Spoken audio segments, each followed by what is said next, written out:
Good evening, everybody, and welcome to Carving It Up Live, presented by The Grid.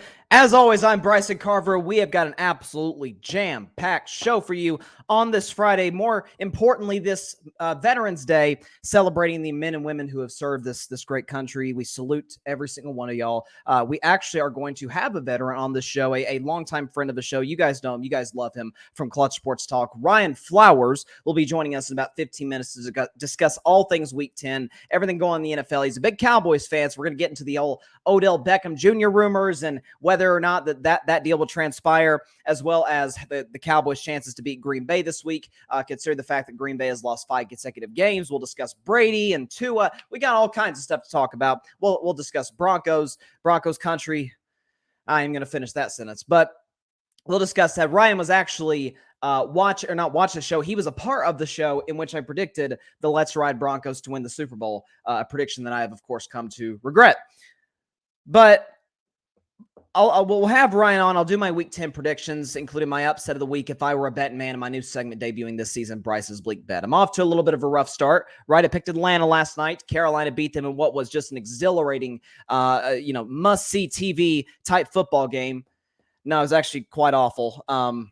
It's got so bad the Falcons Falcons fans are, out here wanting their backup rookie quarterback to start. That's how bad Mariota was last night. And then you got Baker Mayfield, headbutting his teammates without a helmet on. That's about the only interesting headlines that came up last night. So no Falcons-Panthers discussion. So I apologize to those two fan bases. I do, however, I want to get into some of the latest developments involving Kyrie Irving. So a lot has transpired over the last week since the Brooklyn Nets suspended him. He's met with the commissioner of the National Basketball Association, Mr. Adam Silver, who himself said verbatim, "I have no doubts in my mind that Kyrie Irving is not anti-Semitic." You have the Brooklyn Nets, Joe Tsai, the owner, talking about he's made the proper strides that we want him to make in regards to him coming back as soon as possible. You have a lot of NBA players coming to Kyrie's defense saying that the Nets' punishment was too harsh. You have all these things going on right now. Here's what I'm looking at.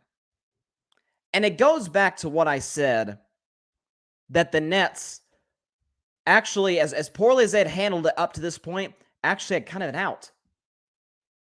They said, remember, minimum 5-game suspension for Kyrie Irving due to the anti-Semitic movie from Amazon, which, by the way, Jeff Bezos, could you take that down soon, please? But the anti-Semitic movie they promoted on Instagram and refused, as Kyrie tends to do, 10 toes down Kyrie Irving, refused to apologize for it. And so he was suspended for a minimum of 5 games. I said, this is the Nets' way to get out of it. Because now you have Steve Nash gone. Okay, now you had the situation where they could have hired Ime Udoka. There were reports that they were going to hire Ime Udoka. They decided not to. They retained Jacques Vaughn, not as just the interim coach, but take that interim off. He is the head coach of the Brooklyn Nets now. You have all these developments. And now, Brooklyn's playing pretty good basketball. Championship-level basketball. No, not even close. But playing pretty well. We were talking about who's off to a worse start, the Nets or the Lakers. That's been decided, right? The Lakers are probably the second or third worst team in basketball. The Nets look like they have a pulse. And that's because there's no Kyrie Irving. As a matter of fact, that is directly because there is no Kyrie Irving. I have always been of the mindset and always had the belief for the last 3 years or so that wherever Kyrie leaves, instantly gets better. I won't go on my long rant, which I normally go on when it comes to this subject of the numerous example by example of situations where Kyrie has been absent or left and the team actually improved. I've always said, I actually said it on yesterday's show, valuable, because I was talking about Odell Beckham Jr. I said, Odell's more valuable than people give him credit for. He leaves the Giants, they're a mess. He leaves the Browns, they're a mess. He leaves the Rams, they're a mess.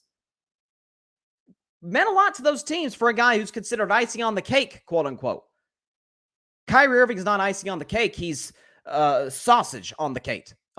Sausage tastes good, but it's terrible to go with a slice of cake. And he's always been a bad fit with teams that are trying to compete for championships. But if you guys don't believe that's fine. I believe in data. I believe in evidence to back up what I'm saying. Here's the Nets with and without Kyrie Irving since he joined them in the 2019 offseason. With him, they're 67-58. That's a .536 winning percentage. Without him, 73-61. That's a .545 winning percentage. So just on its face, since Kyrie joined Brooklyn, they're better without him than with him. Because when we say better, we're talking wins. At the end of the day, it's all that matters. Did you win the game or did you lose a game? Well, Nets have won more when Kyrie is gone as opposed to when he's there. But a skeptic might say, well, Bryson, hang on a minute. How many of those games did they have Kevin Durant? Right, I mean, the KD did, after all, miss that entire first season in Brooklyn. Kyrie only played 19, 20 games. KD didn't play it at all because of the Achilles, right? So you can't be too hard on Kyrie. KD wasn't there. Oh, well, okay, that's a fair, counterpoint.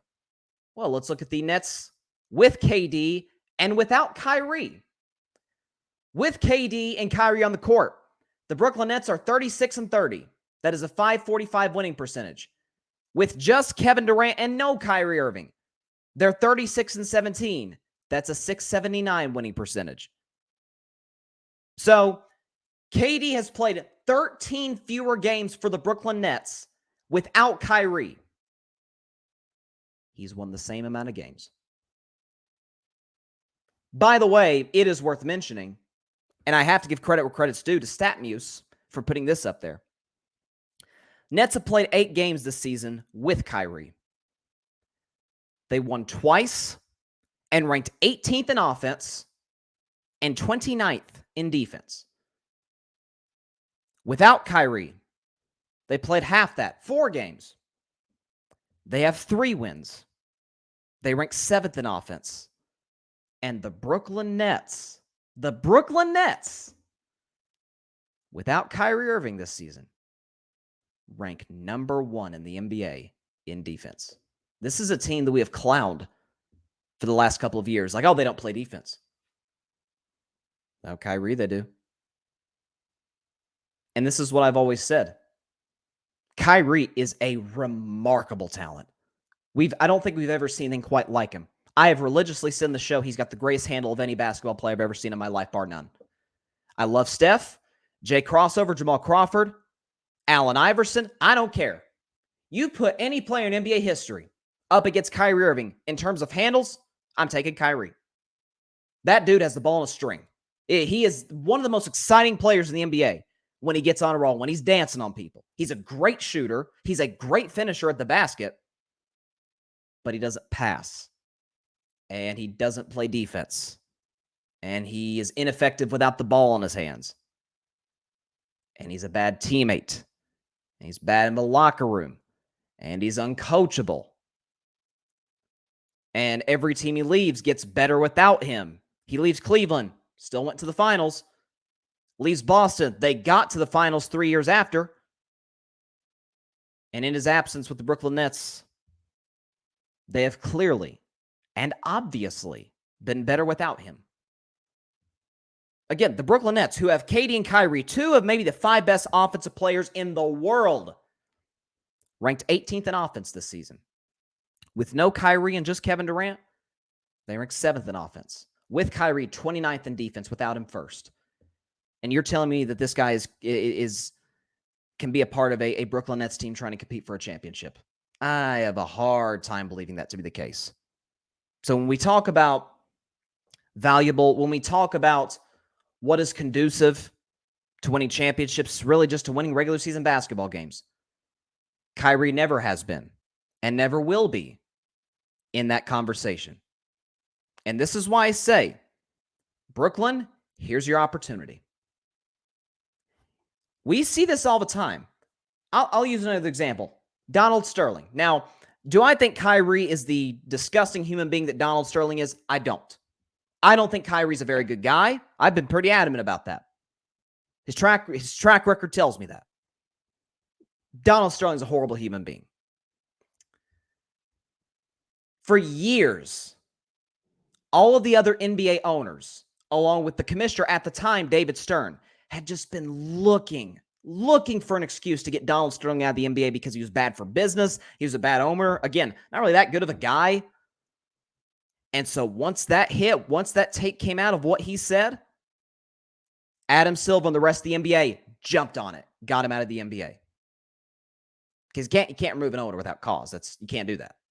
You see what's happening in Washington with Daniel Snyder. These NFL owners and everybody else are pouncing on this opportunity to try and get Dan Snyder out of the NFL, right? He's a bad guy. He's bad for business. He talks about he's got dirt on other NFL owners. They don't like him. I don't blame him. Nobody likes Dan Snyder. They're using this as the opportunity. Brooklyn, Joe Tsai. Here's your opportunity. Use this as the means to get rid of Kyrie Irving. Because it's clear. The evidence, the data, this is his 12th year in the NBA. We know what he is. We usually know what an NBA player is by about year 5, year 6-ish. I mean, there's been some late bloomers, right? I mean, we've seen guys like, Giannis didn't pop until about year 5. Like, sometimes it takes time. By year 12, yeah, we definitely know what you are and what you aren't. And Kyrie is not a winning basketball player. He's never been a winning basketball player. So with this whole, controversy with this whole issue and people talking about, man, the Nets going to need to get Kyrie back soon. And do they? I'll put up the numbers again for the streaming audience, and I'll read it for the podcast audience, those listening. With Kyrie, 536 winning percentage. Without him, 545 winning percentage. How about with KD on the court? And no Kyrie. With KD with Kyrie, KD without Kyrie. With him, he's won 36 games in 66 tries. Without him, he's won 36 games in 53 tries. The evidence is clear. It's obvious.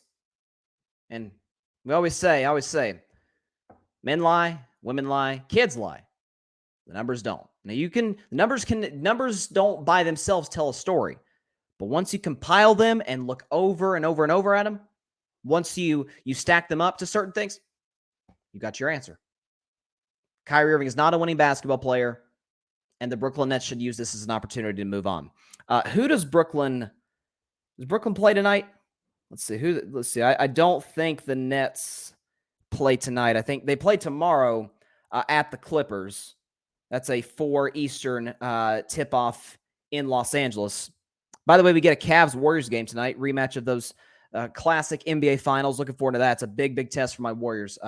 We needed Steph to go Superman mode on Monday night in order for Golden State to win that. But I just think they need to use this as an opportunity to move on. I know a lot of people are kind of getting annoyed. Some people have hit me up about me not talking a whole lot of Los Angeles Lakers. Normally, the Lakers, especially with the Lakers with LeBron, I talk about them a lot because they're interesting. They're like the Dallas Cowboys. Like the Cowboys around 2020, if you look back, I didn't talk about Dallas a whole lot in 2020. Why? Weren't that interesting. Dak was hurt and the defense was bad. It was McCarthy's first year. It was a COVID year. This wasn't that interesting. Wasn't a whole lot of substance there. Wasn't a whole lot to get excited about or to talk about. Even when teams have been bad, there's storylines there. What's the storyline with the Lakers? Okay, LeBron's in year 20. He's still productive, but now the injuries are coming with greater regularity. Anthony Davis, they've been coming with even greater regularity than LeBron's for a long time now. Russell Westbrook is better suited coming off the bench, but that doesn't fix his low basketball IQ, turnovers, and inefficiency. And they can't shoot. And we're not sure Darvin Ham's the guy. That's my take on the Lakers this season. No reason for me to go beyond that or to dive a whole lot deeper than what it already is. But at the end of the day, this is a bad team. This is not really a team worth spending more than a couple of minutes on. Someone worth spending more than a couple minutes with. And a next guest coming on the show, really excited to have him back on. He's the host of Clutch Sports Talk. He was actually on the Carving It Up NFL Kickoff show when I made my incredible prediction of Broncos-Rams in the Super Bowl. I can't wait to dive into that for just a second. But he is the one, he is the only.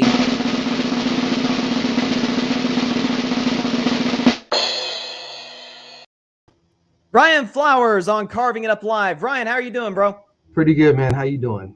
Yeah, I'm doing great, man. First of all, it's great to have you on. I see that American flag behind you. First of all, I do want to say thank you for your service on Yeah. this Veterans Day to this country, and thank you to all the men and women once again who have sacrificed so much for America. So, if you could, before we get into any football, talk about sort of your you made a great post on Instagram this morning, but Yeah. talk about sort of your story serving this great country. Yeah. So, well, first, thanks for having me on today, man. It means a lot. This is actually one of the biggest days for me out of the year.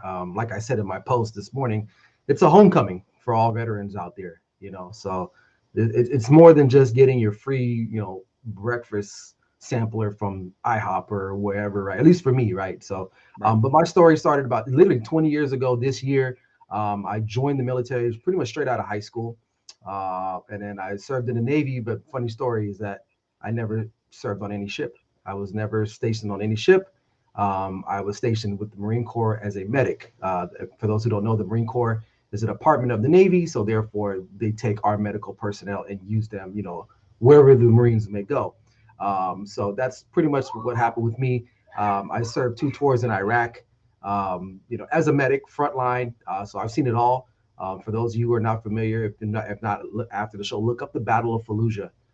They made several movies about the actual conflict there. I was part of the couple first units that went into that city almost about 17 years ago. So a lot of action we took that day.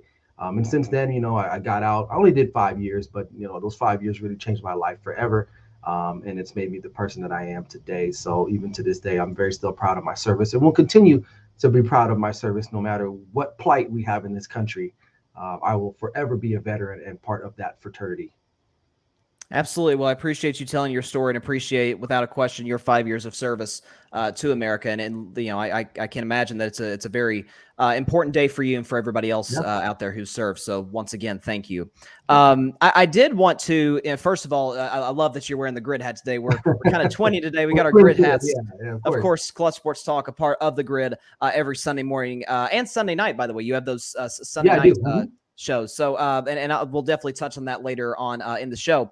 But I did want to discuss your team, the Dallas Cowboys, a couple of subjects. So the big story going around is Odell Beckham Jr. Is he going to end up in Dallas? You hear a lot of the recruiting from the likes of Jerry Jones and from Zeke and from CeeDee Lamb, even to a certain degree from Mike McCarthy, saying that he has always admired Odell Beckham Jr. I said on the show yesterday, I think the fit is perfect. When you consider where Odell's went in terms of taking the attention away from that number one receiver, being able to spread the defense out, and again, you see where the destinations everywhere that he's left or gotten traded from has gotten Right. exponentially worse since he's left. What would be, first of all, do you think Odell's a good fit in Dallas? And what are the chances you think it actually does happen? I think it'd be a good fit only because we don't want him going anywhere else to possibly beat us at the end of the day. To me, the best fit, and I know this is not your question, but I think Minnesota would probably be his best fit. But I think there's some things going on there that I don't think he might want to go there. But as far as Dallas is concerned, I think he can fit. My only problem is that Kellen Moore is not a very good offensive coordinator, and therefore he won't be able to create a place for him. I mean, look at the struggles that we have now with our offense right now. We're close to the dead last, I would say, in some types of efficiency stats. Now, if you add OBJ, does that help out? You would think so. But you pair him with a CeeDee Lamb. Haven't heard much from Michael Gallup this year. Really, I know he's coming off the knee injury as well too. Really, it's been our run game that's helped us out a lot, especially as of late. But we'll see now with Dak healthy again. Zeke should be healthier again. CD is starting to get a little bit more confidence. Not sure how our offensive line will play out, but I would like to see him. I would definitely like to see him. But I think the main reason why I think it could work is because for those people that don't know, Dallas is actually still a pretty big market. And OBJ's Absolutely. played in New York, right? One of the biggest markets in the world, right? Okay. Um, LA, that's another huge market. It didn't work out in the Midwest, obviously in Cleveland. So, he was ready to get out of there the minute he found out he was traded there. So I would love to see him in a star with the star on the helmet. But will it work? Will it happen? I don't know, man. We haven't. We were supposed to hear back this week that he was going to be cleared to go. Still haven't heard a word about that. And then the other part of it is he's going to want a multi-year deal. Do we Yes. want to pay him based on nothing. The last time we saw him, he scored a touchdown in the Super Bowl, right? And then was that the play he got hurt? No, that actually Yeah. the touchdown catch was the first catch, and then he had another one for a big gain, and Oh yeah. then he hurt his knee on that last play a Right. little bit before the Right. half. So yeah. So I think he still has some left in the tank, of course. But you're coming off of your second knee injury. I think he's been working out. I think he's been training hard. He's a phenomenal athlete, but I think all signs probably at the end of the day. Jerry Jones does not pay out for mercenaries. I would say he pays guys that they've drafted. We've seen it year in and year out. When was the last time we've actually kept a big time free agent? We've let them all go for the most part, at least that I can remember. Yeah. Robert Quinn, he had a really Amari good year Cooper's one for of the us only that year. outliers. Right, right. And there was some Yeah. kind of pushback. There was some pushback with that too. You know what I mean? We kind of went kicking and screaming to the bank, but they still signed that check. And look where he's at now. He's not even on the team anymore. But Jerry takes care of his own guys. So OBJ, although he's a superb talent, phenomenal talent, I just don't think he'll come to Dallas at the end of the day. I think our boy Barry Grant said it a couple of days ago on either his show, I think, or in a post. It's a lot of gaslighting, and I think Yeah. Jerry's really good in front of the camera. He'll say what he needs to say to keep the Cowboys relevant, which you don't really need to say much to keep the Cowboys relevant. They can just simply be there, and they're pretty much relevant. That's why they're America's team at the end of the day, right? So, but I don't think it'll happen. I don't think it'll happen though. I kind of agree with you. I'm just trying to speak it into existence.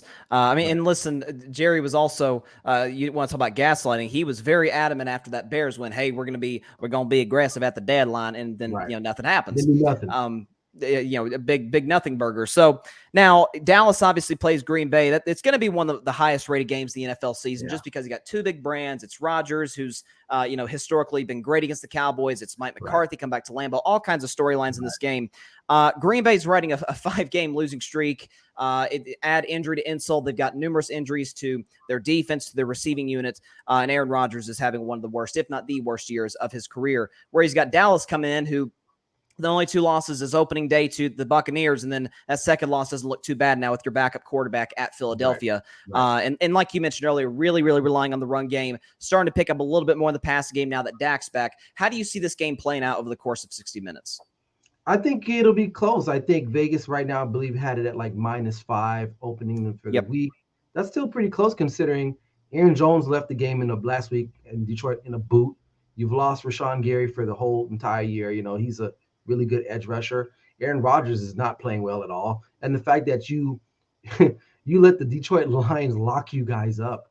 But nonetheless, Vegas still knows something that we don't know. And listen, man, I've been watching the Cowboys for years, man.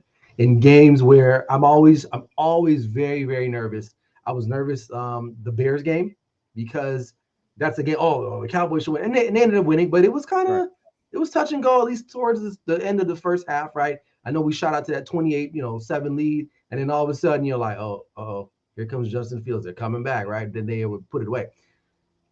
Aaron Rodgers, as Stephen A. would say, he's still a bad man. He's still a bad man. He's I know he doesn't have the weaponry he usually used to have. Obviously, there's a lot of turmoil going on there, but you're at home. You're in Green Bay. It's going to be cold. Can we run the ball? Can Kellen Moore not beat himself, really? So the Packers defense is still pretty formidable for the most part.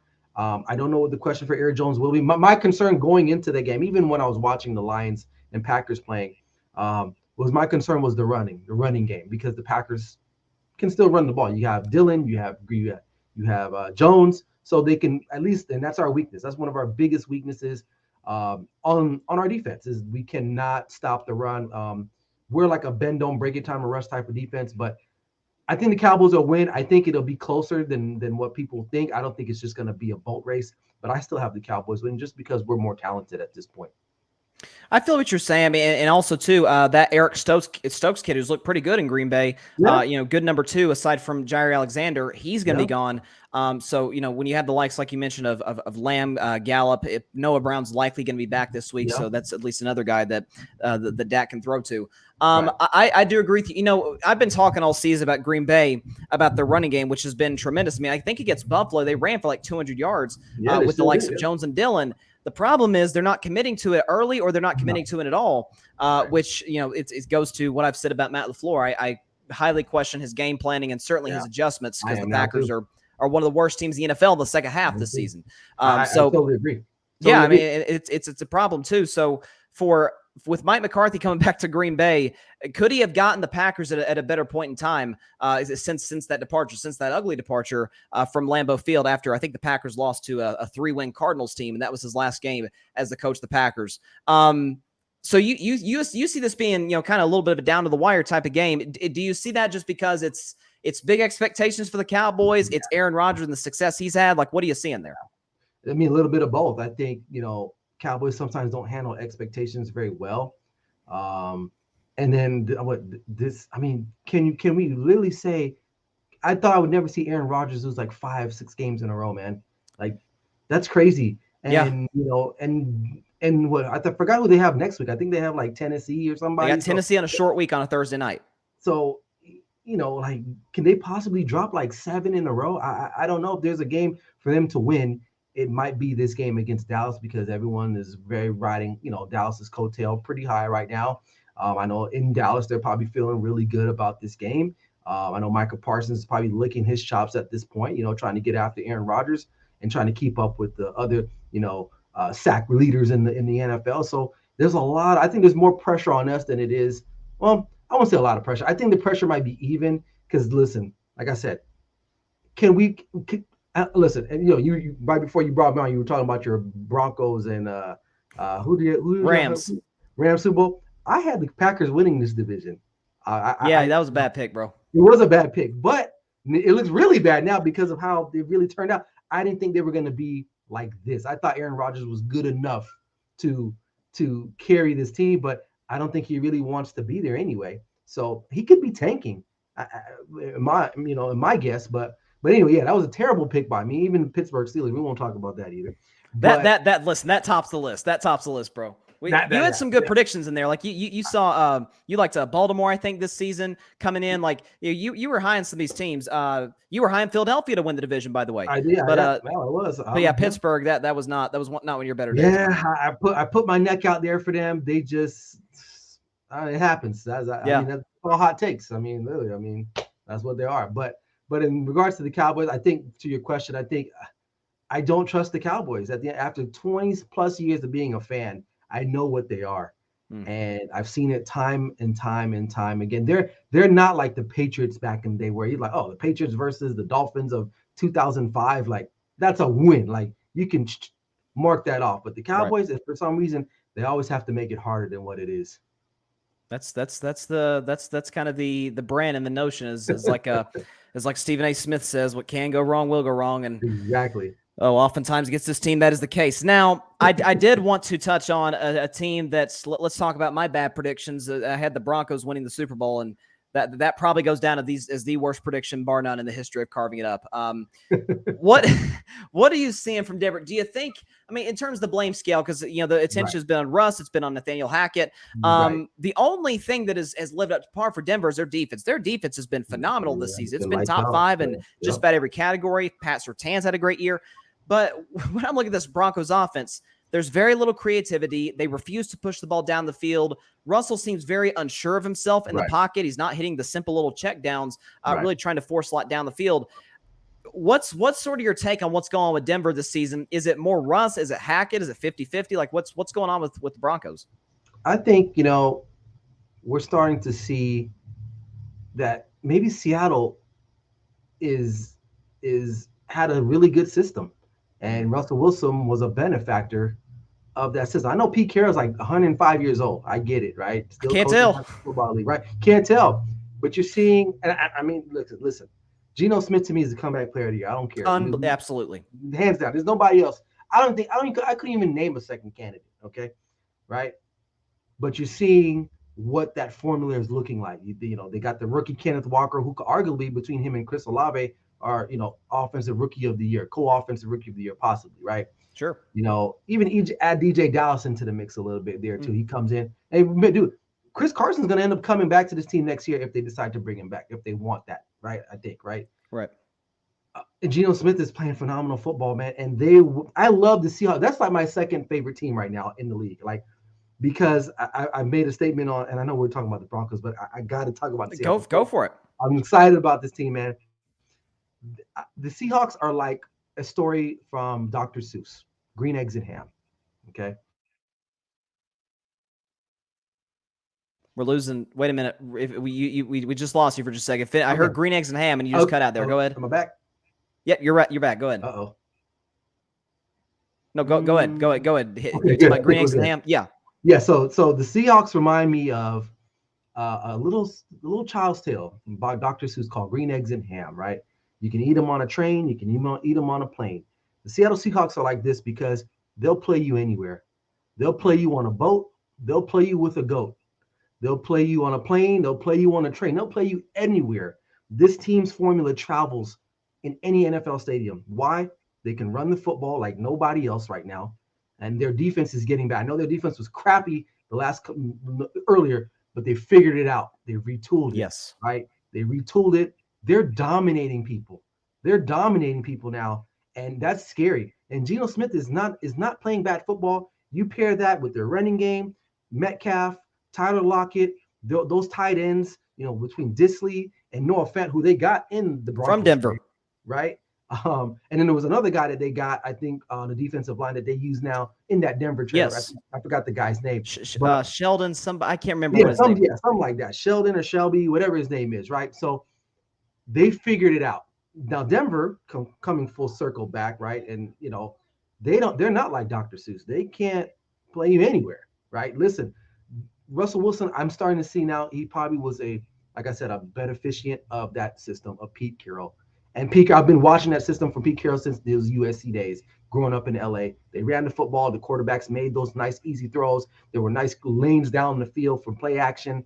We're not doing that in Denver because I know Denver's running back got hurt earlier in the year, right? But I think between Russell Wilson trying to be this guy, I think he really isn't. And then Nathaniel Hackett being a guy that probably shouldn't have been a head coach or probably really didn't study Russell Wilson the way he probably needed to. Because if I was him, I'm probably going back and I'm looking at those plays in Seattle. I'm saying, you know what? How can I incorporate some of that here in Denver? You got a good defense, a superb defense. Yeah.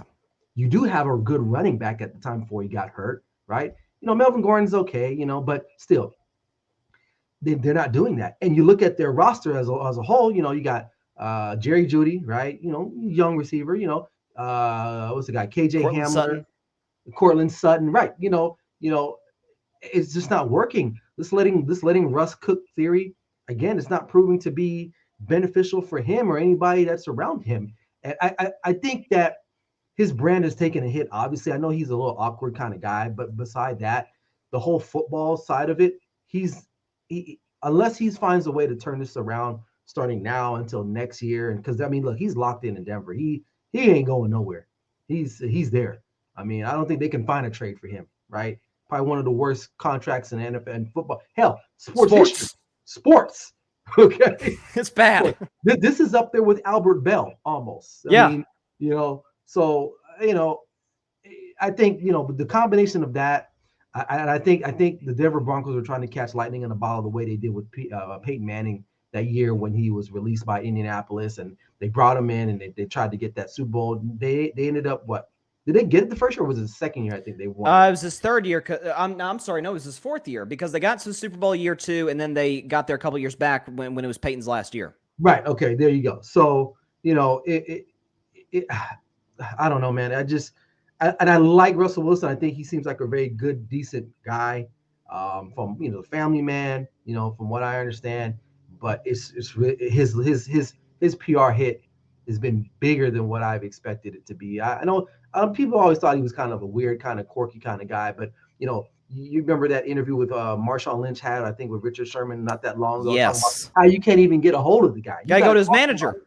Right. Like just to be like, hey man, what are you doing? You want to get coffee or something? Like things like that. That's weird, man. And if you played football, you played any type of team sport, you can't get a hold of a teammate like that. You've exchanged that type of you've been in that environment, So there's a lot of little things about it, and I think it's all coming to fruition now that he's left the safe confines of Lumen Field and now is playing in Denver. And I think Denver's really gonna have to really consider what their next move is. Can they afford to bring anybody else? Because right now you look at that roster and and I know you said this was the worst take that you had, but honestly, man, I don't think a lot of people saw this coming.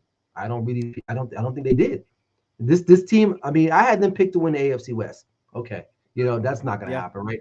It's still Chiefs, it's the Chiefs division. But I didn't think it was going to be this bad. What have they won? 3 games? Is that it? 3 games? They're 3 and 5. Yep. 3 and 5. Like with Russell Wilson and the rest of that talent in that defense, and then now you're getting rid of guys like Bradley Chubb. Like I don't know what the thoughts are now in Denver, what they're planning on doing, because they're stuck in a rut, and I don't know how they're going to get out of that, especially to salvage the rest of this year.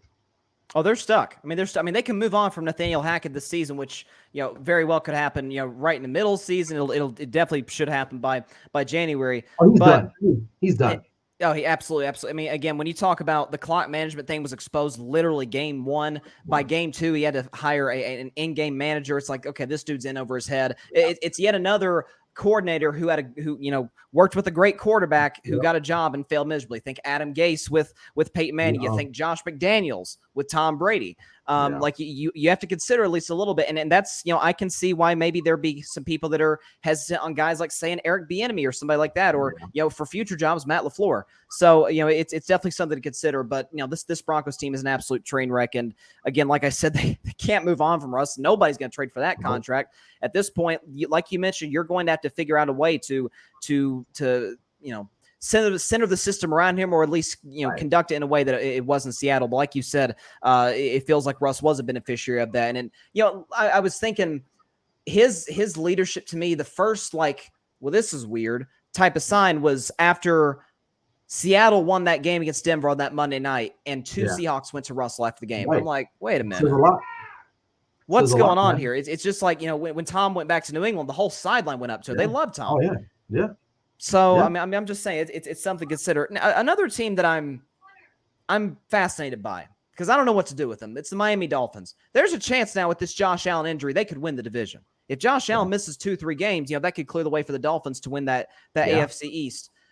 I've not been a big Tua guy for the last few years. I will have to give him credit's due. I can't ignore the fact that he's leading the league in passer rating. He's obviously looked much more comfortable with these weapons with Mike McDaniel, who's done a solid job. Right. I just don't know whether or not to buy into them as a Super Bowl threat. Going into this postseason, I think if you end up playing some cold weather teams, we know Tua doesn't have a huge arm. Right. Once teams force you to throw, if you're facing a 10-0 deficit, I don't know if Tua is that type of guy that can play from behind. What's your take on the Dolphins, and more specifically Tua this season? I think they're fun. They're like those little Funko dolls you buy.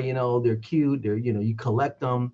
But like you said, to your point with weather, right? So let's just say Josh Allen does go out, right, for a couple weeks, and let's just say Buffalo loses some of these games, right?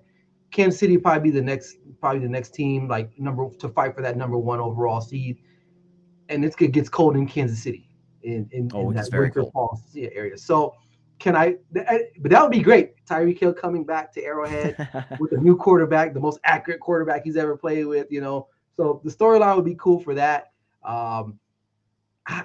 You're right. I don't know what to say about Miami. Like I don't know. Do they? I'm kind of lost for words. When I think about certain teams, there's certain things that pop out to me, like Kansas City, innovative, very creative, offensively. Like they do things that a lot of teams don't. Tennessee, the team they just barely beat, they're just a big guy in the bar that's gonna fight you. Like they don't care. They know who they are. They'll come out there with any quarterback. Don't matter. We're gonna run Derrick Henry right down your throat, and that's what they do, right? So they're tough. That's a tough team. But the Miami Dolphins, I'm just like, what are the Dolphins? I know they have one of the highest rated offenses in the league right now with Waddle and Hill, and you got Mike Gesicki doing whatever he's doing in the end zone. Bad gritty. The bad gritty. But I give him props. He's trying, hey, whatever. Can Tua live up to it? Now I know he's played in Alabama. He's been in big situations, but this is the NFL, man. This is where you make your home. This is where you make your legacy. I just something about them I still don't trust. If I had to pick between them and Kansas City or even Tennessee, man, I would probably pick those other two teams over the Dolphins just because I know what they're made of. This Miami Dolphins team really hasn't been really tested in that situation yet. Regular season is different than in the playoffs, man. It's a different pressure. There's a lot more anxiety that goes into it, and at least we've known. Even Baltimore, I put over it. Even though I know Baltimore lost to them, but Baltimore probably should have won that game in like week 2 or week 3. Absolutely. They've been through the ringer at some point, and I don't know if Dolphins. I thinking of their roster right now. I can't think of guys that have maybe been through that. Maybe a guy like an Eric Rowe when he was back in like New England. But the most important position is like quarterback. Tua hasn't played a meaningful game yet in the NFL. Mike McDaniel has not coached a meaningful game in the NFL yet. I give him credit for what they're doing. I think they're phenomenally coached. Brian Flores got them to a certain point, but Mike McDaniel is taking them over the top. And by adding a guy like a Tyreek Hill, going and getting the kid from San Francisco to put in your back. Jeff Wilson. Like those are really good pieces that maybe go unsung by or unnoticed by like the novice NFL watcher. But guys like you and I who watched this game, right? We know that's a good pick, man. Like, and it was a good pickup too because it's coming from from Kyle Shanahan, so exactly. He's very familiar with him and how to use him. So it was great. It's a perfect fit, and they're running the same type of offense, and that's why you're seeing them getting up and down the field with all those guys there, man. And so I still don't know what to think about them. If you have me back on probably towards the end of the season, I'll probably have a better adjective to give them because right now I still don't know who they are as a football team. And I know that it sounds weird because you're like, well, what do you mean? They're what 6-3 or whatever their record is. 6-3. 6-3, but I don't know their identity. I can't really describe what they are, what they stand for. Like those other teams that I mentioned, like Tennessee, Baltimore, Kansas City. Who's another top team in the AFC right now that we're missing? Baltimore. I mean, you can still. I'm not throwing Cincinnati out of that mix completely. They did just go to the Super Bowl. Yeah, right. Yeah, even Cincinnati, I can say I know what they do. Like they're a big play offense. Like that's what they do. They won't protect their quarterback, but they'll take shots down the field. Like we know that, and they've been to the highest pinnacle of the game. Right? They came up short, so they've been there. So Miami's still kind of. They're new to this, and even my wife's a Dolphins fan. She can, they're like she's ecstatic, like she don't know what to do, like oh my god, like my team is actually winning again. And they had a good run with Brian Flores. Don't get me wrong, right? But they've never seen it like this, where it's like, oh wow, they had a good defense, but their offense was like, Brian Fitzpatrick. But now the defense is still okay, but that offense is electric. It is. A couple of questions left. Let's stay in the state of Florida, talk about the Tampa Bay Buccaneers, who I was, I actually had them get into the NFC Championship game, so I can't say I wasn't high on them at all. Right. But I did say I felt like that we would see at least a little bit of a downturn for Tom Brady. It's not a situation like a Russell Wilson where the guy's washed. It's not like those type of situations. Yeah. For what it's worth, he did just lead a classic game-winning drive against the Rams and did it pretty quickly as well. We know what the home situation is with him moving past the divorce. We'll see if that's able to clear his mind a little bit. But what's sort of your take on the Bucs this season? Right, they had a couple bad losses at Pittsburgh. You had the Carolina loss where the Evans drop early seemed to just deflate them from there. What's sort of your take on Tampa Bay? We know the offensive line's not great, and you've got the receiving talent, and the defense has kind of been up and down. Do you think this is a team that can still make a run because the NFC is wide open? It is. The NFC is wide open, but I don't know if this team will have enough. I think it comes down to coaching, man. I think Bruce Arians had a nice, tight rein around this organization. Even though when you think of Bruce Arians, you don't think of like that kind of like a Bill Belichick kind of guy. But from my understanding, he knows how to be a head coach in the National Football League. Right. And Todd Bowles, although he was a coach and for the Jets for quite some time, you're starting to see this team kind of come a little bit unhinged. And Tom has said it, he said it in his podcast, I believe a couple of days ago, that they're not buttoned up. They're not buttoned up the way they need to be. And that starts with the head coach. Why aren't they buttoned up? I get it. Like, listen, we knew going into here the offensive line was going to be crap. Nothing you can do about that. But we got to tighten it up, right? Defense is supposed to be a spot that should be good for them, right? But it hasn't been. It hasn't been. Tom is still doing his thing. He's doing his part. Wide receivers keep dropping balls. So I just don't see them getting it corrected. And I know Tom is going to try his damnedest to right the ship. But in the end, I think there are other talented teams in the National Football League that are a little bit more buttoned up, and I think they'll be able to get the job done. And I don't see because right now if the playoffs started today, I think they would be playing the Cowboys if I'm not mistaken. It'd be they like would 4 or 5, something like that. Which I think this time around, I think the Cowboys would get them.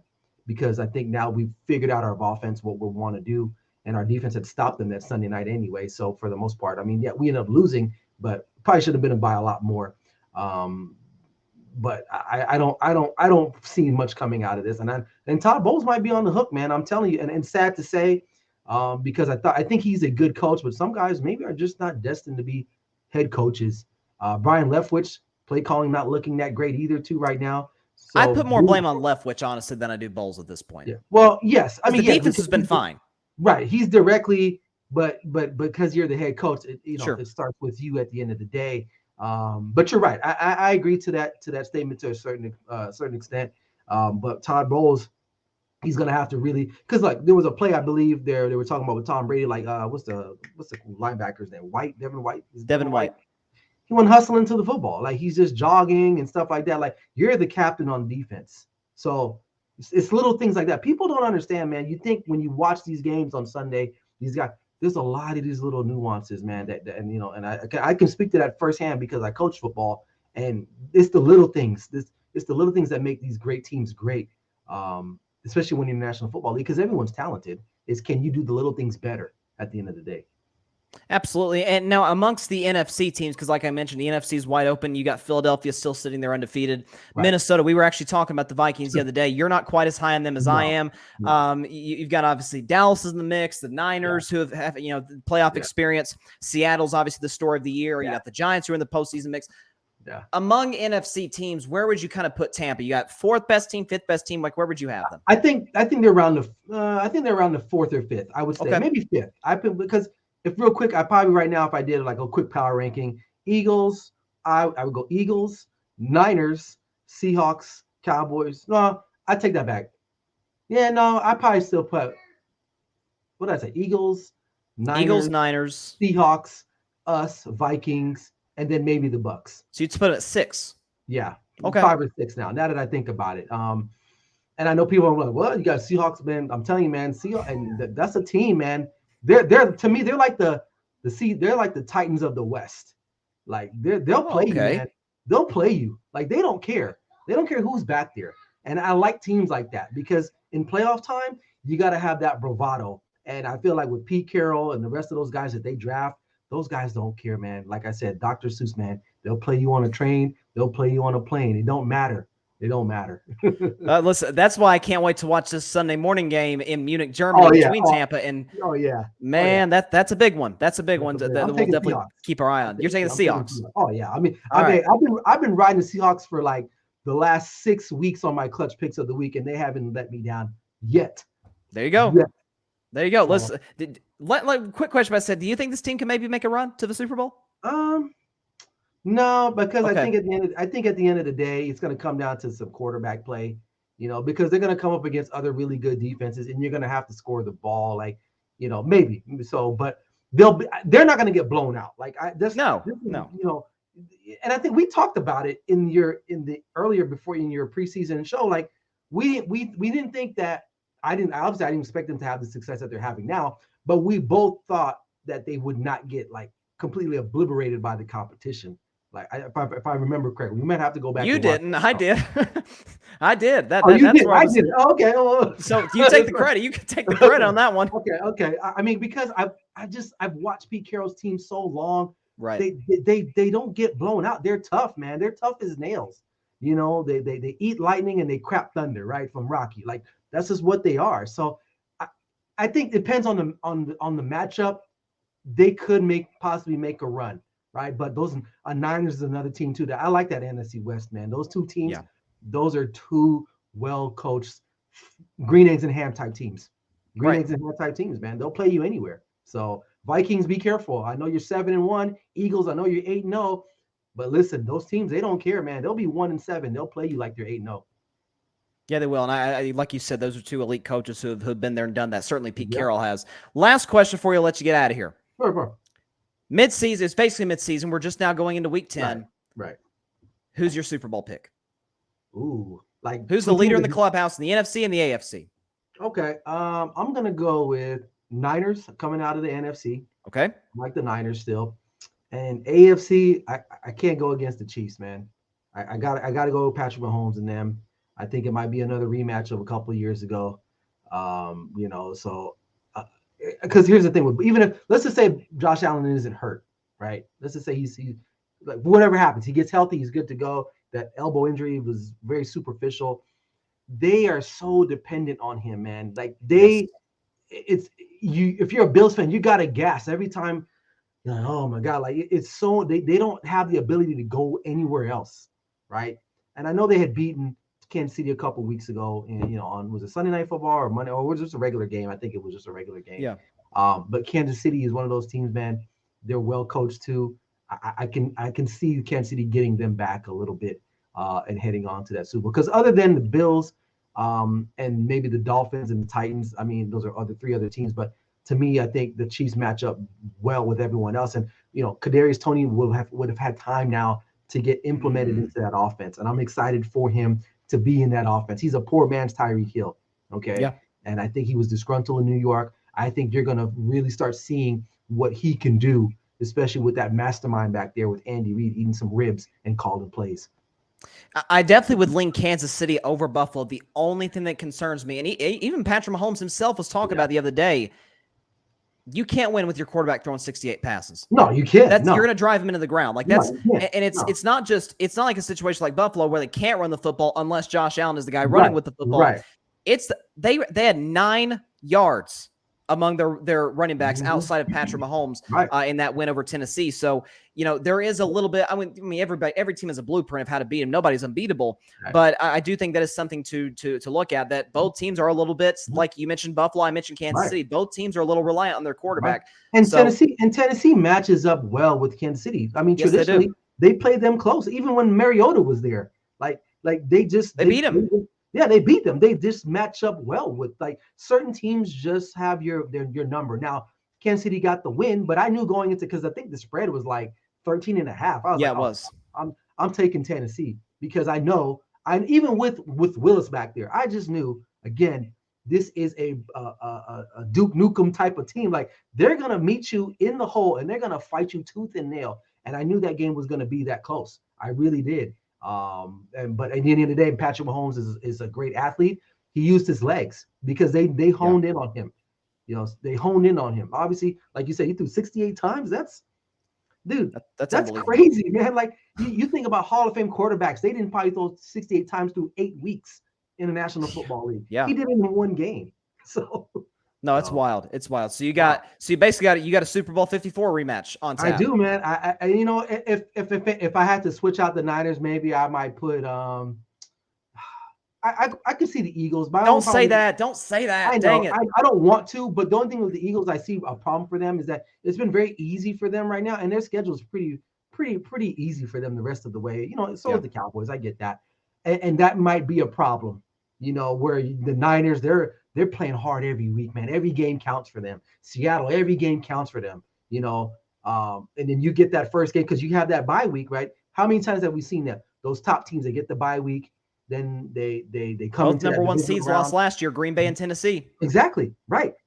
Exactly. And then you play that divisional playoff game and you're rusty. And then everything starts to tighten up because it's not a regular season game anymore. Now every point matters. That first field goal in the beginning of the game, that means something now. Now you're pressing because you don't want to fall back any further. So and they're untested.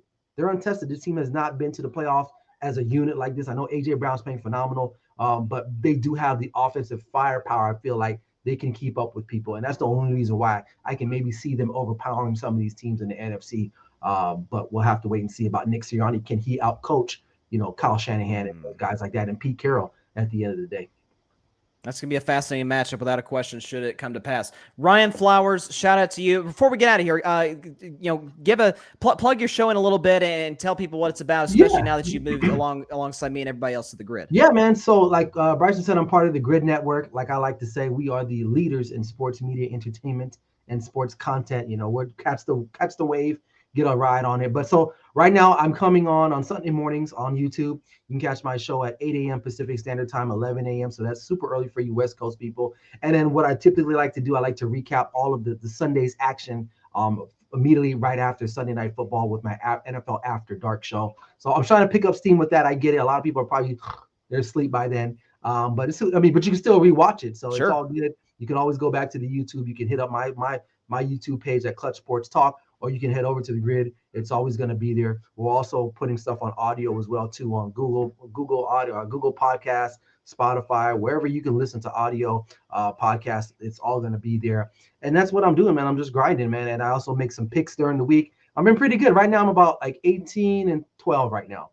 Nice. 3-1. I should have went 4-0 if it wasn't for those darn who blew my ticket last week. I forgot. It was somebody that I shouldn't have went against her, and I ended up doing it again. But anyway, I was 4-0 the week before, so I'm winning some good cash over here on this end, man. So I'm from Vegas, so betting is a big part of my environment here. So if you want to get some good picks and get some good in-depth content about some of these picks that I'm making, I literally run through the whole list of games, giving you the insight of why you probably should take this pick or maybe you shouldn't take that pick. So it's a good listen, man. And I'm like, listen, you got 45 minutes in the morning. You ain't doing nothing, especially before the games are starting.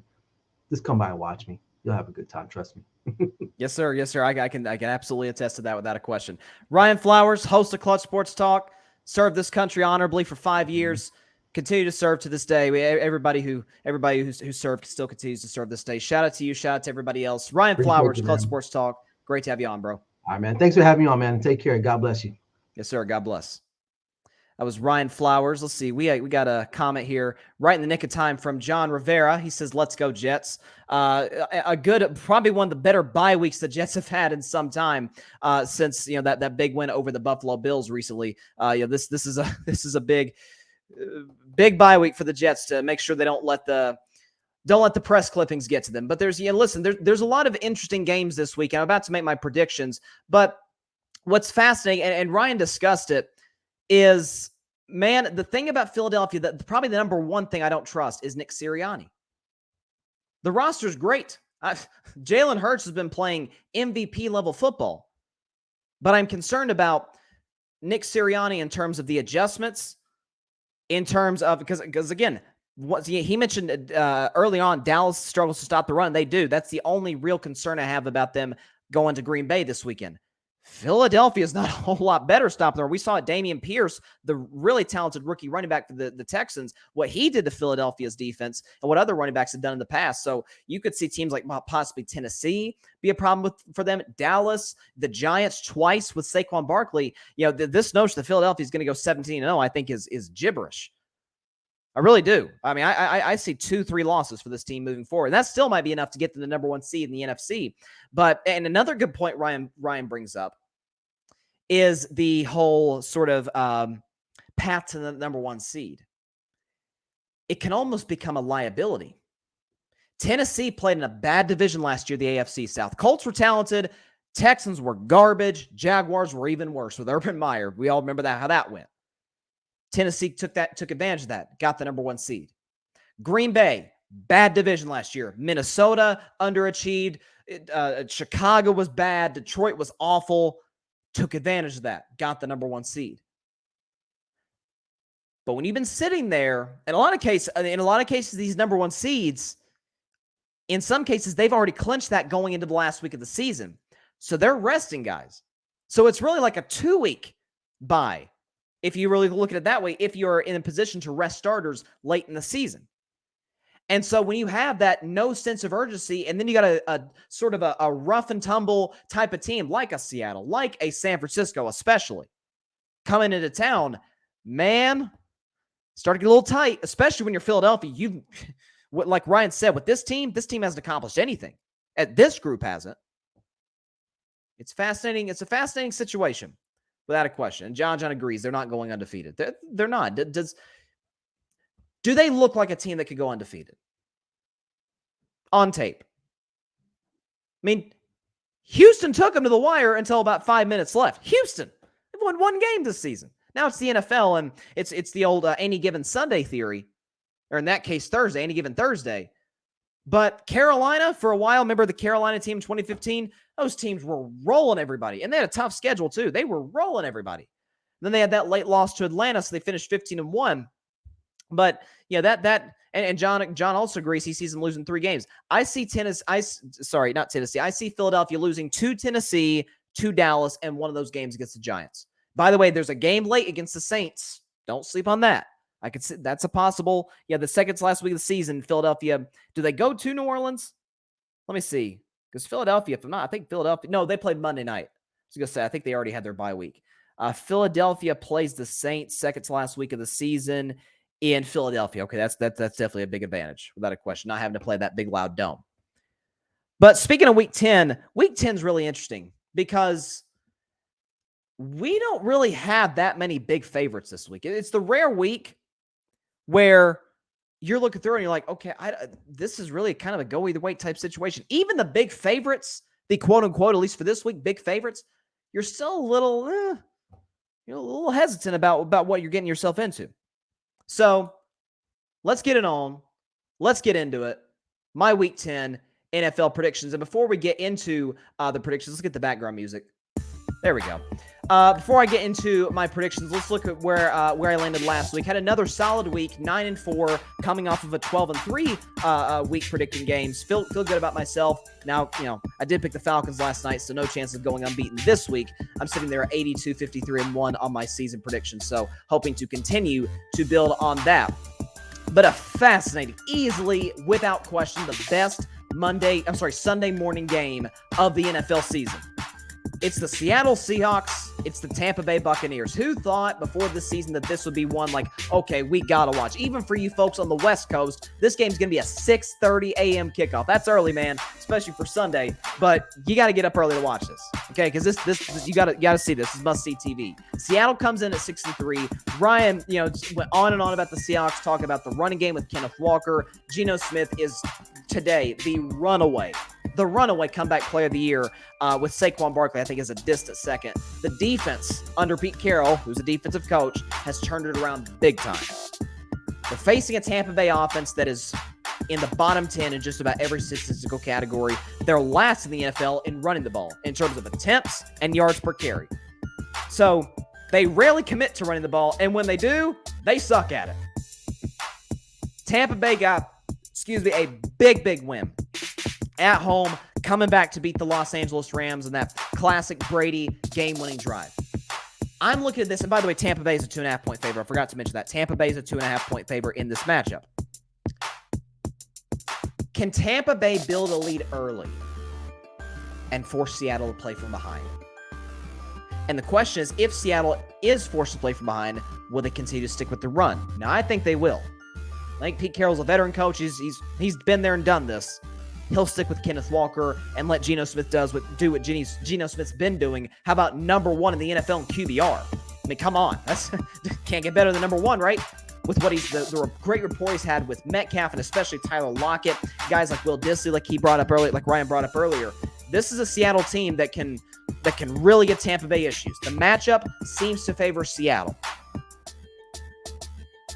But for whatever reason, I got a good feeling about Tampa right now possibly getting hot. Not like the favorites to come out of the NFC and win a Super Bowl or something. But these walk-off game-winning drives, Tampa, it wasn't a walk-off. There was 9 seconds left, but darn near walk-off. These big game-winning drives can really get a team going for whatever reason. Tampa Bay covers the spread. Buccaneers win this game. This is one of their defense's better ones. They'll take the ball twice away from Geno Smith. You know what? Twice from the Seattle offense. I'm going to put some spec on Geno's name. A fumble by Kenneth Walker, a pick thrown by Geno Smith. Tampa Bay takes advantage on short fields. Tom will not be forced or be asked to be great in this game. Give me the Buccaneers to beat the Seahawks 23-20 in the first ever game in NFL history in Munich, Germany. How about that? Give me the Buccaneers to beat the Seahawks 23-20. Now to the Sunday afternoon games. Minnesota Vikings, Buffalo Bills. Now, for a while, up until about a week ago, we were looking at this like, whoa, this is one of the must-see TV games of the year. Minnesota sitting there at 7-1, 6-game winning streak. You got Kirk Cousins playing well. They're playing in a lot of close games, which they did a year ago, but I got to give the Vikings credit. They're at least winning these close games, unlike what they did in 2021. You got Buffalo coming in, who's, by the way, today, which doesn't make a whole lot of sense to me. This line is going to move a lot, folks, in the next 48 hours. But Buffalo right now is a 3.5-point favorite. Actually, it's gone down to 3. They're a 3.5-point favorite in this game. It does not look like Josh Allen is going to play. He's dealing with, I think, a UCL injury to his throwing arm, which he's a quarterback. You kind of need your arm in order to be successful. Now, in the case of Josh Allen, he's a great runner of the football, but this offense can't go anywhere if he's not throwing the ball effectively. I do not see Josh Allen playing in this game. So what does that mean? It means Case Keenum, who has ironically helped the Vikings get to an NFC Championship game in that 2017 season. Obviously, everybody remembers the Minneapolis Miracle. So this game will not be in Minneapolis. It'll be in Buffalo, New York. You got Case Keenum starting for the Buffalo Bills in all likelihood. This game means a lot for Buffalo and for Minnesota. To me, both teams have pressure in two separate ways. For Minnesota, you get the break of breaks. You face the Bills on the road. This looks like a big challenge, and Josh Allen's probably not going to play. You don't get a bigger break than that. So, with all the close games that they've had against these subpar to bad teams, you got to win this game if you're Minnesota. On the other hand, if you're Buffalo, here's where I think the pressure's on the Bills. And I've loved the Bills all season. Who hasn't loved the Bills all season? But Buffalo's sitting there. And when you look at the other teams in this league that have won with their backup quarterback, it's very fascinating, okay? You look at teams like the Jets. Joe Flacco came in. He came in there, won games. Cooper Rush for the Cowboys. He won games. Bailey Zappi, who should be a starter, but Bailey Zappi for the Patriots. He won games. Heck, PJ Walker won games in Carolina. You're telling me that you can't win with Case Keenum? It's a very fascinating storyline that I wonder if the media is going to bring up should the Bills lose this game. I do not think they will. Give me the Bills to beat the Minnesota Vikings 27-20. I think Case Keenum plays well. They haven't had the opportunity to game plan against Case Keenum. Let's not discount the fact that this Bills defense is still elite. They take the ball away. They get to the quarterback. Didn't see the whole lot last week against the Jets, but the humiliation factor, I've always talked about this, folks. The humiliation factor, heck, you saw it with the Panthers last night. Got smoked by Cincinnati. Comes back, beats Atlanta. This happens all the time in the NFL. When you get humiliated, especially by your division rival, your in-state rival, the New York Jets, that stings. But even with no Josh Allen, trust me, they've been thinking about this game all week. They're going to take their frustration out on the Vikings. Give me the Bills once again to win this game 27-20 over the Minnesota Vikings. Our next game, I almost made this my if I were a Bettin Man game. I came that close to doing it. Detroit Lions, Chicago Bears. Chicago in this game, a 2.5-point favorite. Here's why I almost made this my if I were a Bettin Man game. First of all, the Chicago Bears have been running down people's throats for the last 3 outings. New England, Dallas, and then Miami. 250-plus yards in each. Detroit's a bad run defense. Mind you also, under Dan Campbell, the Detroit Lions still have yet to win a road game. That's a problem. Okay, that's sort of an issue. Justin Fields is playing awesome football right now. Ran for $178, including that big 60. I think it was a 69-yard run against that Miami Dolphins defense, which, by the way, has a really good secondary. He torched them with his arm and with his legs. a Lions defense, which maybe is feeling themselves a little bit after beating Green Bay. It's sort of like the reverse of the embarrassment theory, which I talked about with the Buffalo Bills.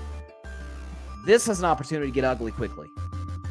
I have a feeling Chicago's going to win this game and win it comfortably. Give me the Bears to win this one 31-17 over the Detroit Lions. Justin Fields is playing the best football thus far in his very, very young NFL career. The addition of Claypool with the likes of Mooney and Kmet seems to really be making a difference early.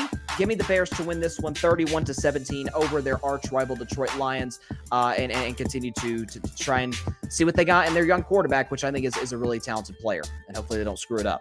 Moving on to this next one. I kind of went back and forth on this one. You got the Denver Broncos and you've got the Tennessee Titans.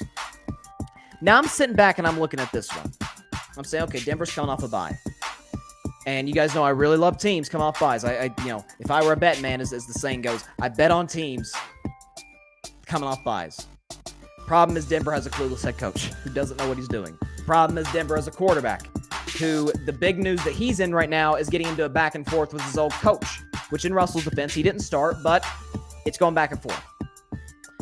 Broncos got a big win in London a couple weeks ago against the Jacksonville Jaguars, aided in most part by their defense, and to the credit of Russell Wilson, he played well in the fourth quarter to help them win that game. But they're going on the road to Tennessee. It appears Ryan Tannehill is going to be the quarterback for the Titans, as opposed to Bleak Willis. Tennessee in this game is favored -2.5. Tennessee on the road in Kansas City forced Patrick Mahomes to throw the ball 68 times. Tennessee against the Kansas City Chiefs ran the ball right down their throats. Tennessee against the Kansas City Chiefs took Patrick Mahomes and Andy Reid off a bye in Arrowhead Stadium in a nationally televised game to overtime, despite their quarterback completing 5 passes. I think Ryan Tannehill, knock on wood, he doesn't get hurt, is going to complete more than 5 passes. Okay? I think that's going to be the case. It's good Broncos defense. I see them possibly turning the ball over once, maybe twice. But against a Titans defense that's playing really good football right now and has been ever since they got destroyed against the Buffalo Bills. Since that point, they've been playing phenomenally since, especially getting to the quarterback. With Garrett Bowles out, offensive line beat up, the way that Russell's playing, not seeing the field properly, I'm going to take the Tennessee Titans to win this game 24-17 over the Denver Broncos and go to 6-3, maintaining their stranglehold on the AFC South. I just don't see this as a game that Denver can win. I don't. And also, there's the factor that I've been right on the last 2 weeks about West Coast teams playing these East Coast early kickoff games. It makes a difference. It makes a difference because for them, in the case of the Broncos, it's what, a 10 o'clock kickoff, an 11 o'clock kickoff, as opposed to the Titans, it's noon. So that makes a difference as well. Give me the Titans to beat the Broncos 24-17 in this game. Coming up, we got the Jacksonville Jaguars and the Kansas City Chiefs. I know who I'm leaning with in terms of who I'm picking. I just don't know what to do about this line. It's the biggest line of the weekend. Kansas City -9.5. Okay, what do I do with this? Chiefs are at home. Big primetime win over a team I just mentioned, the Tennessee Titans. Jacksonville, on the other hand, with a big comeback win, down 17-0. They come back and they beat the Las Vegas Raiders at home, aided by Trevor Lawrence, by their defense, by their running game. So they head to Arrowhead Stadium. Anticipate the Chiefs to run the ball more effectively than they did against the Titans, in part because they can't do a whole lot worse than they did. But Jacksonville, like I said this season, they play a lot of close games. 9.5 feels like a bit much. Expect Jacksonville to get off to a little bit of a hot start in this game.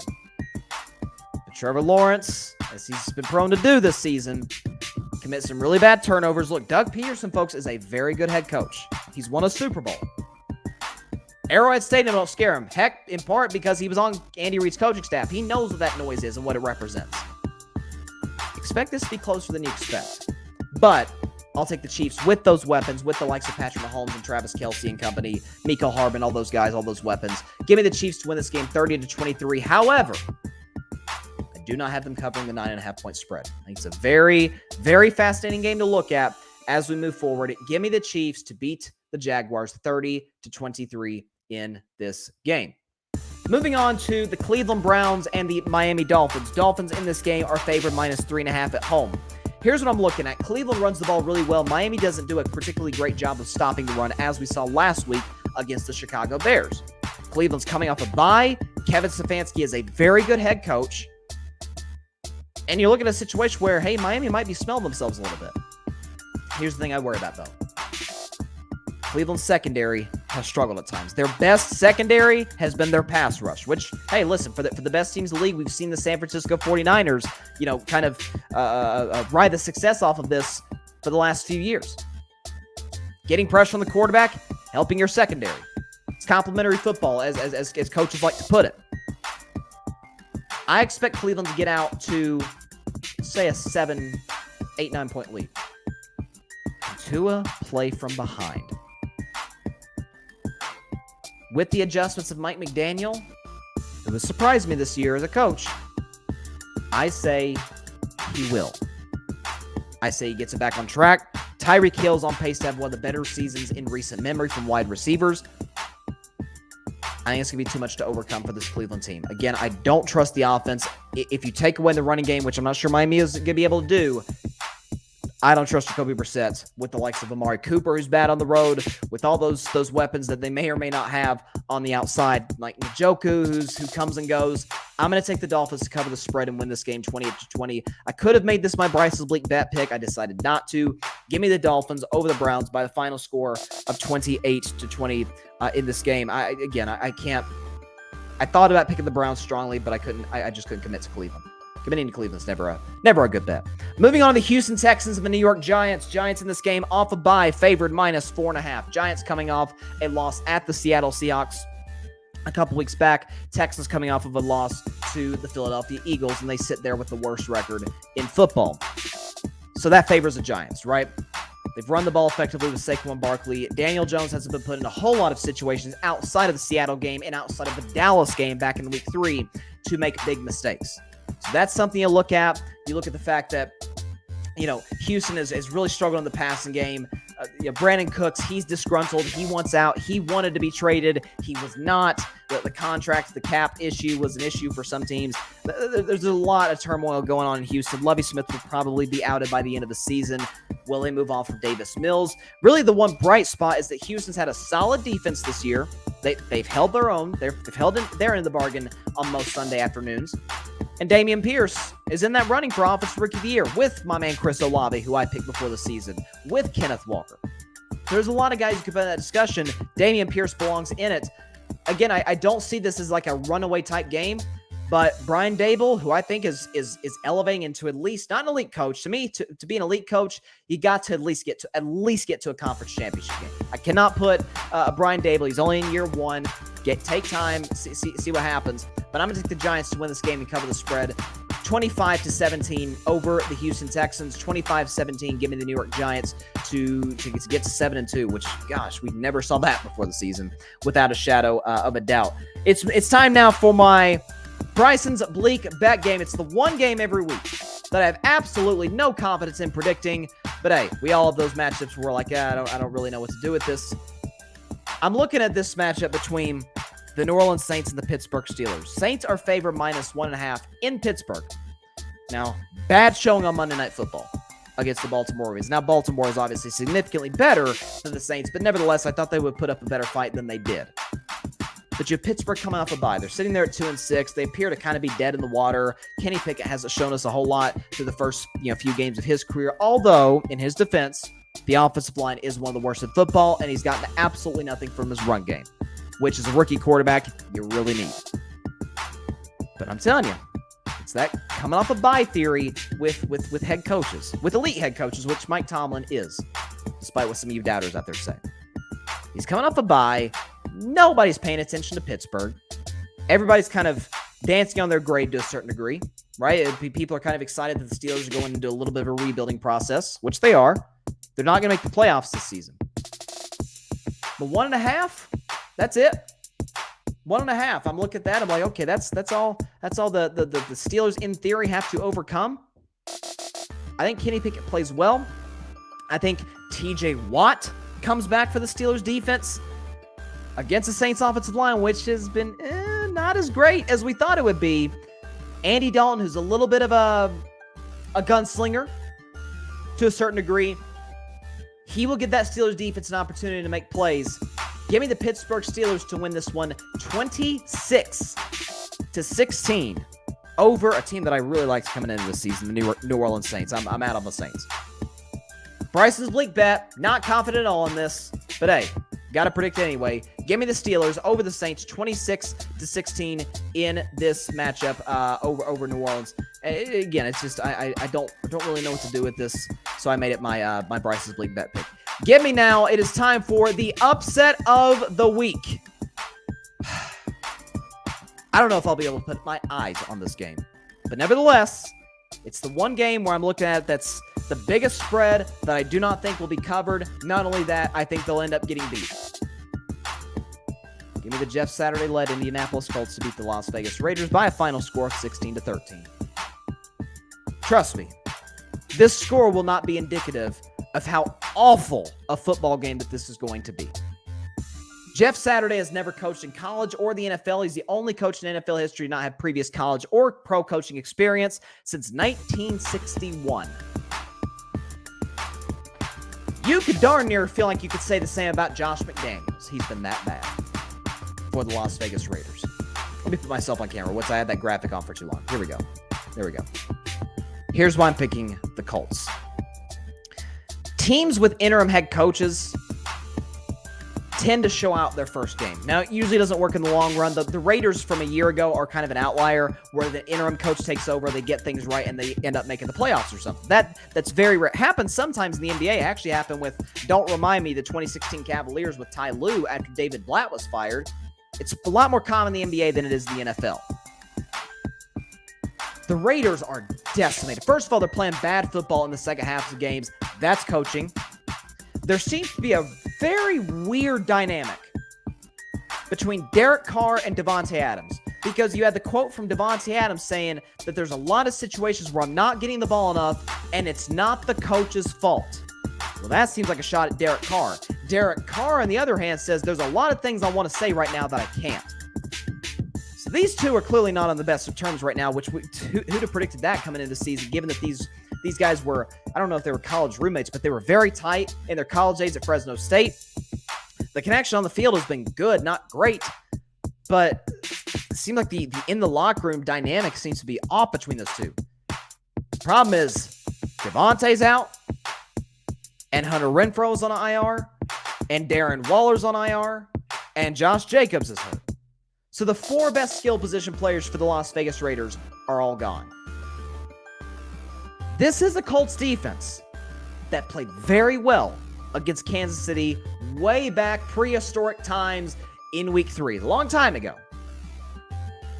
Expect them to get a couple of turnovers. Derek Carr is going to press the ball a little bit, not be comfortable within himself. This Raiders offensive line has not been good, and this Raiders defense, folks, is flat out awful. Even against a Colts, offense that is abysmal, with now Sam Ehlinger taking over, Jonathan Taylor dealing with injuries. Expect this to be one of the worst games of the NFL season. Not worse than Washington, Chicago, back on that Thursday night, or worse even than that Colts Broncos game, which went to overtime, which none of us deserved. But it's gonna be bad. Upset of the week. I'm not sure I'll watch more than a play. I'll be totally honest with you of this game. Give me the Colts. Beat the Raiders. 16-13. Moving on to an elimination game, because that's what this next matchup is. Featuring two teams in the same division who both made the playoffs a year ago. The Arizona Cardinals and the defending Super Bowl champion Los Angeles Rams. Rams in this game are favored by exactly a field goal, so it's basically a pick'em. Matt Stafford is the big question in this game because he's in concussion protocol. Now, according to Sean McVay, according to the media in Los Angeles, he practiced in a limited capacity today. So that's really the question, is Matthew Stafford's health. As for the Arizona Cardinals, folks, they've been in a lot of close games this year, but unlike the Minnesota Vikings, they have flat out sucked in those games. That is on the likes of Cliff Kingsbury, who could be gone after the season, and it's on the $46 million man, Kyler Murray. It's on both of them. Despite what Kyler will try to do, blame deflect, put it on his teammates like one of the best receivers in football, DeAndre Hopkins, who even he, the most chill guy in the world, even he's gotten kind of sick and tired of Kyler at this point. There's a really bad locker room dynamic. with the head coach, with the quarterback. There seems to be a disconnect there. As for the Rams, it's not a whole lot better. Now, there's not an issue with Sean McVay. Sean McVay is a great coach. Okay, this is not a very good Rams team compared to what it was a year ago, winning the Super Bowl, hoisting the Lombardi Trophy. This is not one of the better jobs Sean McVay has done, but I do not think by any stretch that this team has lost belief in him. The question is Matthew Stafford going to be out there? And if he is, which that is my prediction, I think he will be out there. What can he give you? We know what Cooper Kupp represents. He's a great player. He's one of the best receivers, 2 or 3 best receivers in the sport. He's still capable of making at least one big play a game, which he did last week against Tampa. The defense did their part. Jalen Ramsey, Aaron Donald did their part. Couldn't finish the job against the greatest quarterback of all time. They face a Cardinals offense that's struggling, that cannot run the football, and that is bad in close games. Well, I think this game is going to be close. I do not think the Rams cover. But for at least the time being, they keep their season alive by winning 23-21 over the Arizona Cardinals to keep their playoff hopes alive in what is a very, very wacky NFC. So if the Rams win, they'll get to, would it be 4-5? Yeah, they'd be 4-5. They'd still be in the mix without a question to possibly sneak into the playoffs, and then we'll see what the champions do. They say never underestimate the heart of a champion.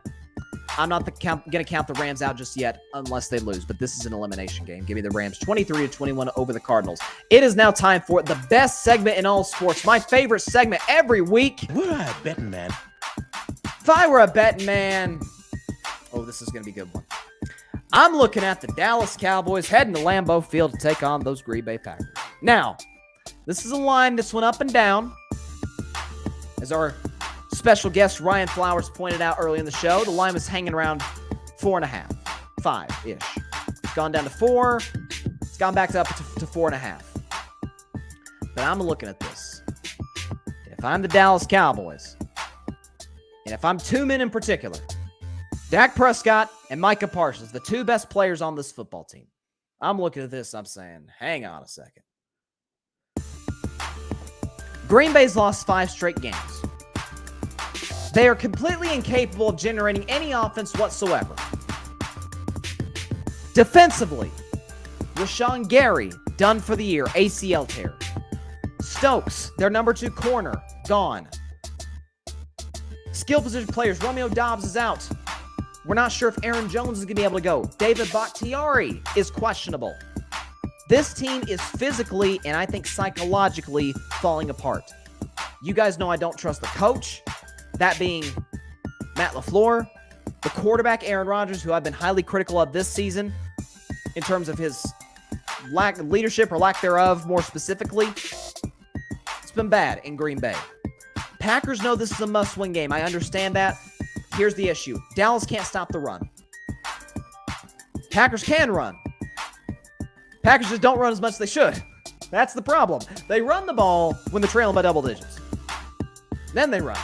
Then they go with Aaron Jones and A.J. Dillon, thunder and lightning. Dallas coming in off of a bye. And folks, that football team is going to be playing for one man, Mike McCarthy. His return to Lambeau Field after being unceremoniously hired minutes after a Packers home loss to the Cardinals back in December of 2018. Aaron Rodgers said himself, and I quote, he is archaic in his scheming and his game plan. He's heard it. He's heard the critics all across the media and certainly the fan base over the last couple of years. 2020, really bad. 2021, certainly towards the end in terms of the penalties, really, really bad. But this year, and I'll give credit where credit's due, Mike McCarthy has done a very good job. Not a great job, but a very good job. Winning 4 straight games with Cooper Rush at quarterback. When your running game at times came and it went, relying on the defense, at times sort of, rolling with Kellen Moore, which could go either way sometimes. A lot of folks think this is going to be close. I think it's going to be a little bit reminiscent of when Dak and Zeke first played at Lambeau Field back in 2016. The Cowboys won that game 30-16. Give me the exact same score but add a touchdown for the Cowboys. Cowboys, mollywop. The Green Bay Packers, 37-16 in America's Game of the Week on Fox. It's going to be, as I mentioned earlier, one of the highest rated games of the year for multiple reasons. I'm telling you, Mike McCarthy could not have gotten the Packers at a better time. He could not have gotten his revenge game at a better point. If I were a bet man, jump all over Cowboys minus 4.5 on the road in Green Bay. Big win for the Cowboys. This is one I said that they would get before the season started, and I believe that to still be the case. And also, by the way, it's kind of big because Odell Beckham Jr. hasn't made his decision. According to a report from Clarence Hill, Odell Beckham Jr. is not going to make his decision for at least another couple of weeks. He wants to see how the playoff landscape changes. Well, if you want to keep your name in the mix, Dallas, you got to win games like this against clearly inferior opponents. Packers will lose their 6th straight. Cowboys will win their 3rd straight and continue to at least stay afloat in the NFC East. To our last game. It is a California matchup. It actually happens to be a rematch of Super Bowl 29. It's the now Los Angeles Chargers taking on the San Francisco 49ers. Niners won that game big back in 1995, January of 1995. And of course, there's the iconic sideline video of Steve Young getting the proverbial monkey off of his back by finally winning a Super Bowl. But these Niners are favored -7. They're big favorites over the Los Angeles Chargers. I kind of like San Francisco here because Jason Verrett, God bless him, dude cannot stay healthy. And the Niners of all teams know this. And now the Chargers have to find this out. Jason Verrett suffered a season-ending injury. I feel terrible for him. He's gone for the year. Keenan Allen's out. Mike Williams is out. For what it's worth, their kicker. We know how important that is. Dustin Hopkins, he's gone. So when you have a 49ers team coming off a bye, Kyle Shanahan, one of the most clever run designers in the National Football League, and over this bye, San Francisco's gotten healthy. It appears that Deebo Samuel's going to be ready to go. We saw what Christian McCaffrey did a couple weeks back against the LA Rams. Jimmy Garoppolo's playing pretty clean football for the most part. I don't think the Chargers, with all the injuries on defense and all the injuries offensively, are going to put him in position to make those mistakes. Niners build a lead early. They don't look back, and the rest of the media, I think, gets on the train that I'm on of I don't think Brandon Staley is that guy for this Chargers roster with this quarterback, that being, of course, the incredibly talented Justin Herbert. Give me the 49ers to cover that 7-point spread, 34-20, coming off of a bye over the Los Angeles Chargers. Listen, if the Chargers win this game and the Chiefs lose, hey, they could be tied for first place in that division. I do not believe that to be the case. Niners win 34-20 over the LA Chargers in a Super Bowl 29 rematch, and that is that. That's my predictions. That's what I got. So yeah. So if I were a bet man, I'm telling you, I've never been more confident in that segment all season than I am right now. Cowboys -4.5, and take that and run with it to your nearest bank, okay? Because you're going to win some money. You're telling me I'm going to bet on a quarterback who's having the worst season of his career, who his already bad receiving unit is now beat up. Now his offensive line's beat up. His defense is falling apart physically. Mike McCarthy returning. Oh, yeah. It's going to be a good day to be a Dallas Cowboy. And it's going to be a phenomenal day to be Mike McCarthy. Listen, last thing before we get out of here, what I want to see a throwback. You know those old NFL films tapes of when teams win the Super Bowl? We saw this with coaches like Lombardi, Madden, Landry, all these great coaches. Bill Walsh, if you go more recent than that, of the team carrying the coach off the field. Like now the custom is to dump Gatorade on him, but back in the day they used to lift the coach and carry him out to the field when the game was over, when you won the Super Bowl. I have one request for the Cowboys when they win this game 37-16. I want that sideline. I want Micah Parsons. I want DeMarcus Lawrence. I want the big guys. Zeke, Zach Martin. I want them to carry Mike McCarthy off the field. Because this is his game. This game, there's no two people that want this win more than Mike McCarthy and Aaron Rodgers. For obvious reasons. Give me the Cowboys to win this game. Give me Mike McCarthy to get revenge. All right, that is all the time we have for today's show. Appreciate everybody stopping by as always. Be sure to catch Carving It Up Live on Monday at 6 p.m. Eastern, 3 p.m. Pacific time on Facebook Live, YouTube, and on Twitter. You can also like, subscribe, and share and comment and do all the things to the Carving It Up YouTube channel. Most importantly, please do hit that big red subscribe button. It takes 2 seconds to do. Takes 2 seconds. And also, big thanks to Ryan Flowers, Clutch Sports Talk. Please go subscribe to his podcast, to his show on YouTube, Clutch Sports Talk. A lot of great content every Sunday morning and every Sunday night. You got to check it out. It's great. It's phenomenal content. As Ryan has said himself, it's a good time. It's fun. So go over there and check that out. So, subscribe to Carving It Up. Subscribe to Clutch Sports Talk. If you want to catch both, great. Go to the Grid Network. Subscribe to the Grid. That is GRYD. Subscribe to the Grid Network on YouTube. Also, like, share, comment over there. Podcast creators, including myself and Ryan, but obviously you got Barry Grant Jr. with the Y'all Even podcast.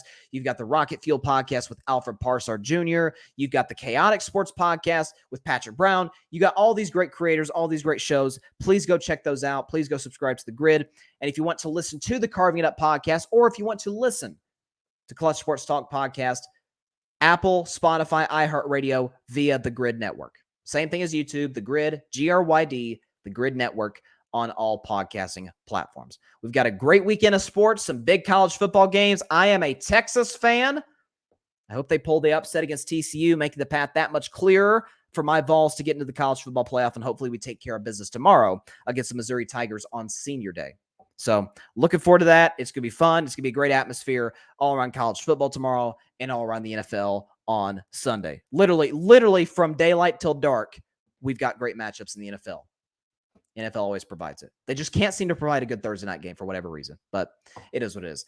Have a great weekend, everybody. Please continue to stay safe out there. Just got my flu shot today, all right? So stay safe. Do whatever you can to protect yourselves from everything that's going around right now. It's, it's sick season, if you will. I mean, listen, it's going around like crazy. So keep yourself safe out there. God bless you all. Peace out.